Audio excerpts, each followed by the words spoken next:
సుందరీకరణ అంటే ఇండ్లు కూలగొట్టడం కాదు, గుడిసెలు కూలగొట్టి ఆకాశార్మ్యాలు కట్టడం కాదు, ప్రక్షాళన అంటే ఇండ్లు కూలగొట్టడం కాదు. ముందు దాంట్లోకి ఎక్కడి నుంచి మురుగు వస్తుందో, ఎక్కడి నుంచి కాలుష్యం వస్తుందో వాటిని అరికట్టడం అనేది మొదటిది.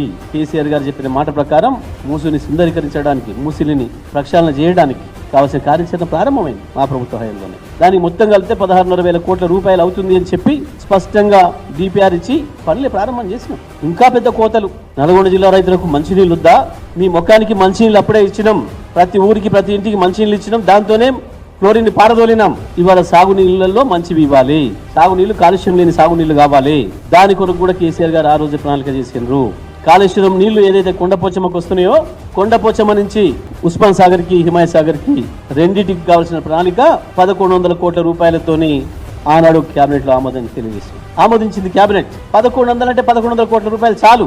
ఆ రెండు చెరువుల నీళ్లు తీసుకొచ్చి మూసిని మళ్ళీ గతంలో 1956 కంటే ముందు ఏముండెనో ఆ పద్ధతుల్లో పరిశుభ్రమైన నీళ్లను చివరి వరకు పంపడానికి కావాల్సిన పద్ధతుల్లో, ప్రక్షాళన చేయడం కావాల్సిన పద్ధతుల్లో అన్ని ఏర్పాట్లు చేసినాం. మేము ఒకటే ఛాలెంజ్ చేస్తా ఉన్నాం, మీకు చేత కాకపోతే మేము అదే ఖర్చు మీద ఆ రెండు ప్రాజెక్టులు పూర్తి చేయడానికి సిద్ధంగా ఉన్నాం. ఇస్తారా మాకు? మేము కేటీఆర్ గారి నాయకత్వంలో ఆ రెండింటిని, ఏదైతే కొండపోచమ్మ సాగర్ నుంచి హిమాయత్ సాగర్ కు, ఉస్మాన్ సాగర్ కు నీళ్లు తీసుకొచ్చే కార్యక్రమం, అదే విధంగా మూసి ప్రక్షాళన, సుందరీకరణ, ఈ రెండింటిని కూడా 16,500 కోట్లతోని చేయడానికి మేము సిద్ధంగా ఉన్నాం. ఉందా దమ్ము?